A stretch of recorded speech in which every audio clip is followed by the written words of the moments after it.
Bonjour tout le monde! Aujourd'hui, on se retrouve pour faire des mathématiques, mais on va faire nos mathématiques dans la cuisine. Je pense que tu vas beaucoup aimer cette activité-là parce qu'il s'agit de cuisiner des biscuits aux pépites de chocolat.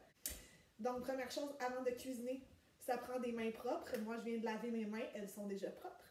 Et première chose à faire, tu vas aller préchauffer ton four à 375 degrés Fahrenheit et tu vas placer la grille le plus haut possible dans le four. C'est fait? Yes!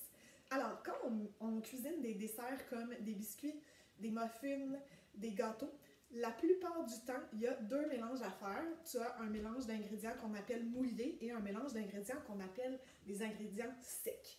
Moi, je suis une grande paresseuse. Souvent, quand je vous parle de fractions, je vous parle de à quel point j'aime pas salir de la vaisselle pour rien. Donc, petit truc, tu commences par les ingrédients humides, tu les mélanges bien et ensuite, au lieu de faire un mélange à part pour les ingrédients secs, tu vas le faire par-dessus celui des ingrédients mouillés. Alors, je te montre comment tricher, j'espère que tu es prêt. C'est parti! Alors, la première chose à faire, c'est d'aller mesurer, ça nous prend une demi-tasse de beurre. Donc, sur ton beurre, là, si tu prends du beurre régulier, ça va être différent de moi qui a un beurre. En fait, moi, j'ai une demi-livre de beurre. Toi, tu devrais avoir une livre de beurre. Et ici, tu as les mesures. Donc, quand ton beurre est neuf, tu peux savoir exactement où couper pour avoir la bonne quantité de beurre.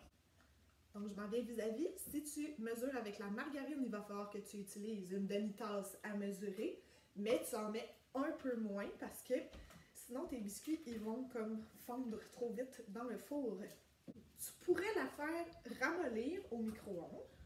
Je pense que c'est ça que je vais faire parce que c'est pas encore assez température pièce. Par contre, il ne faut pas que ça fonde. Donc, c'est vraiment important, là, quand tu fais ramollir du beurre au micro-ondes et qu'on ne te demande pas du beurre fondu, tu y vas à coup de 5 secondes. Tu peux même baisser la puissance de ton maximum pour être certain d'avoir la bonne chose. Je prends un petit bol. Je ne peux pas mettre mon bol en métal dans le micro-ondes. Un bol qui va au micro-ondes. Tu vois, là, dans mon cas, ça m'a pris 10 secondes à Power 7. Donc, je mets ma demi-tasse de beurre. Avec ça, ça va me prendre une demi-tasse du sucre blanc. On y va avec les fractions.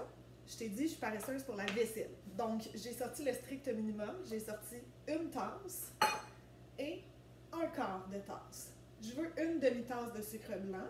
Donc, combien de quarts de tasse ça va me prendre? 2. Alors, je vais venir mettre 2 quarts de tasse, qui fait une demi-tasse. 1, 2. Voilà. Ensuite de ça, j'ai pris mon quart de tasse parce que la cassonade, j'en ai seulement besoin d'un quart de tasse. Donc, normalement, de la cassonade, comment ça se met? Tu prends ta cuillère à soupe, tu viens mettre ça dans ta tasse et tu dois tasser la cassonade. C'est la bonne manière de mesurer. Donc, je viens l'écraser. Puis, je devrais avoir là, mon quart de tasse plein à ras-bord. Comme ça. Ensuite de ça, ça va me prendre un œuf. Je pourrais dire que c'est 4 quarts d'œuf si j'avais envie de me casser un peu la tête. Mais c'est pas nécessaire. Ça va te prendre de la vanille. Donc, la recette dit une demi-cuillerée à thé de vanille. Donc, une fois que tout ça est dans le bol, on s'en va prendre notre fouet et on s'en va fouetter. Ce qu'on va vouloir, là présentement, je te montre mon bol. On voit chacun des ingrédients là, à part. On va mélanger tout ça. On veut un mélange homogène. Donc, en ce moment, c'est un mélange hétérogène. Je vois le sucre blanc, je vois le sucre brun, je vois l'œuf, je vois le beurre, je vois un petit peu ma vanille qui a commencé à se mélanger avec mon jaune d'œuf. Je veux que ça devienne un mélange homogène. Ça veut dire que je vais avoir une seule chose dans mon mélange, puis il va être un peu d'une couleur beige. Plutôt beige. OK? Donc, on y va. Et on fouette.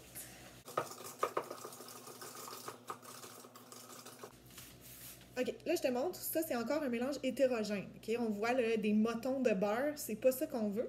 Puis, dans mon fouet, je vois du beurre pas du tout mélangé avec le reste. Donc, il faut...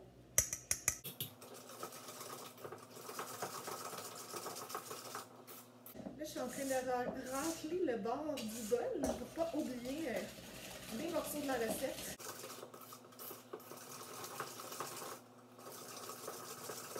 c'est fait. J'ai fini avec mon fouet. Je te montre mon mélange. Il n'est pas tout à fait homogène, là, mais ça va le faire. Ça va être bien parfait. Prochain truc de paresseux. Au lieu de salir un deuxième bol pour faire mon mélange sec, je m'en viens le faire par-dessus, mais je ne brasse pas. Donc, ce que ça me prend une tasse de farine. Là, si tu veux pas faire comme moi et casser toutes tes tasses, puis ils n'ont plus de manches, faut pas que tu y ailles comme ça, c'est trop lourd avec la farine.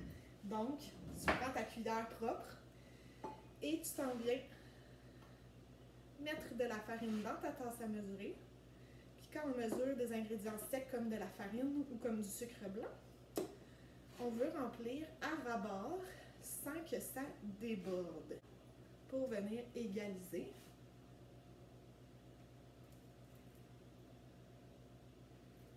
Et voilà. Okay. Donc, une tasse de farine brune, je m'en viens la déposer par-dessus mon mélange mouillé d'une demi-cuillerée à thé de bicarbonate de soude. Donc là, j'ai ma demi-cuillerée à thé. Même chose, je la remplis à ras-bord et je m'en viens la saupoudrer un peu partout sur ma farine. Très important, vu qu'on est paresseux, dans la farine. Je prends mon sel, ça prend une demi-cuillerée à thé. Tu peux en mettre un peu moins, ok? Remplis-la pas tout à fait à 100%, juste un peu moins qu'une demi-cuillerée à thé de sel. Et là, ce que tu vas faire, vu qu'on a été paresseux, c'est que tu vas venir juste mélanger le dessus. Donc, juste les 3 ingrédients secs. Là, ça a l'air de ça ici. Et tu vas mélanger juste les ingrédients secs entre eux pour que le bicarbonate de soude se mélange à la farine et au sel. Une fois que c'est mélangé, les secs ensemble, là, tu peux aller jusqu'au fond du bol et tu t'en viens tout mélanger ça. Jusqu'à temps que ça te fasse une pâte homogène. Cette fois-là, elle va être vraiment homogène. J'ai terminé. Ça devrait te donner une pâte assez homogène qui ressemble à ça ici. Et là, il manque l'ingrédient le plus important. Je te laisse deviner. Yes! Pépites de chocolat. T'as vu que je suis allée à l'œil, hein? Je pense que la recette, normalement, c'est à peu près une demi-tasse. Mais c'est jamais assez, fait que je vais plus pour une petite tasse de pépites de chocolat. Et je remélange. Mon mélange va rester hétérogène. Hein? Je vais voir du beige de mon mélange à biscuits. Et je vais voir mes pépites de chocolat, même si c'est mélangé. On brasse bien. Je te montre ce que ça donne. Et voilà, un beau mélange hétérogène, pépites de chocolat, pâte à biscuits. Avant de passer à l'étape suivante, tu vas faire quelque chose de très important. Tu vas penser que c'est une blague, mais c'est pas une blague. À ce stade-là, tu goûtes à une petite partie de ton mélange. OK? Pourquoi? Parce que de fois en fois, tu vas reconnaître le goût de ta pâte à biscuits. Puis si à un moment donné, tu oublies un ingrédient, tu vas goûter à ta pâte à biscuits et tu vas faire il y a quelque chose qui ne va pas, là. Il y a quelque chose qui cloche, il y a quelque chose qui manque. Et là, tu vas pouvoir relire ta recette. Ah, j'ai mis juste une demi-tasse de farine au lieu d'une tasse. Tu vas pouvoir aller ajouter l'ingrédient qui manque. Puis tu vas pouvoir rectifier le tir. Tu ne seras pas déçu de tes biscuits.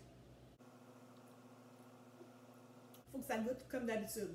Si c'est la première fois que tu fais les biscuits, tu vas juste y goûter. Tu vas mémoriser ça goûte comment. Puis tu vas le savoir pour les prochaines fois.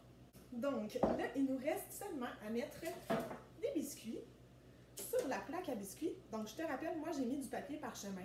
Là, ce que tu vas venir faire, c'est de faire des boules avec la pâte à biscuits à peu près de cette grosseur. OK, à peu près. L'important, là, c'est que toutes les boules de pâte à biscuits soient de la même grandeur.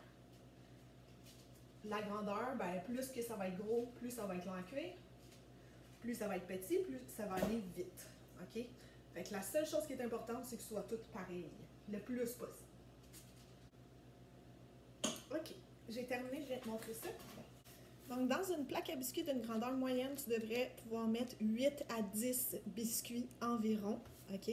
Et tu dois laisser de la distance entre chaque biscuit, environ un 5 cm entre chaque boule de pâte à biscuits, parce qu'il y a un ingrédient qui va faire lever la pâte à biscuits et la chaleur va le faire s'étendre.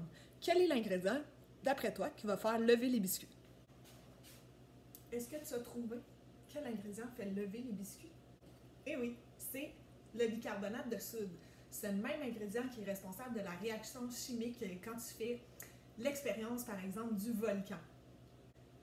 Je viens d'enfourner les biscuits. C'est 8 à 10 minutes de cuisson. Donc moi, ce que je fais toujours dans ce temps-là, je mets le moins long, donc le 8 minutes, et je vais aller vérifier au bout de 8 minutes si mon biscuit a l'air cuit ou non. Puis je vais réajuster. Des fois, ça va prendre 2 minutes de plus, 5 minutes de plus. Ça dépend de la grosseur de mes biscuits cette journée-là. Je vous reviens tout à l'heure avec le résultat final et la dégustation. Là, tu vas me dire, mais madame, il me reste de la pâte à biscuits dans mon bol. Ben oui, tu vas faire plus que 10 biscuits. Ça, c'est la bonne nouvelle. Donc, tu vas attendre que tes biscuits cuisent, qu'ils refroidissent un peu. Tu vas les enlever de la plaque à biscuits et tu vas pouvoir te partir une deuxième fournée avec le restant de ta pâte à biscuits. Ça sonne! Alors, j'éteins la minuterie, mais je laisse mon four à 375 degrés Fahrenheit. Et là, je vérifie. Donc, j'ouvre mon four et je viens voir. Oh oui! Je vois que les côtés de mes biscuits sont un peu bruns, donc ça veut dire qu'ils sont prêts. Alors, ça me prend des mitaines à four. Je m'en viens retirer la plaque à biscuits du four. Je dépose ça le dessus. Je referme le four rapidement. Et je les laisse reposer. Donc, tu vois là, le bord de mes biscuits est brun, plus foncé. Le centre est beaucoup plus pâle. C'est ça qu'on veut. Okay? Là, la cuisson, même si nos biscuits sont sortis du four, elle va se poursuivre un petit peu dans la plaque à biscuits parce que la plaque est encore chaude et la chaleur monte, donc ça va encore réchauffer un petit peu les biscuits plus lentement, plus tranquillement. Donc, on attend encore 2-3 minutes. Mes biscuits sont prêts, ils ont refroidi un petit peu. Donc, je prends une spatule comme ça ici et je m'en viens.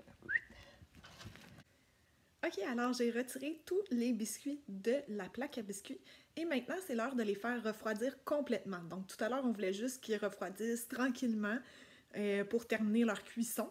Là maintenant on veut qu'ils refroidissent température pièce et l'idéal pour faire ça c'est de les mettre sur une grille. Moi j'ai pas des vraies grilles de métal là, comme les vrais pâtissiers-pâtissières, mais par contre j'ai une petite grille en plastique qui était dans le fond d'un plat en plastique. Donc, c'est ce que j'utilise pour faire refroidir mes biscuits et mes muffins quand j'en fais. Et voilà. Et on est prêt pour la deuxième fournée.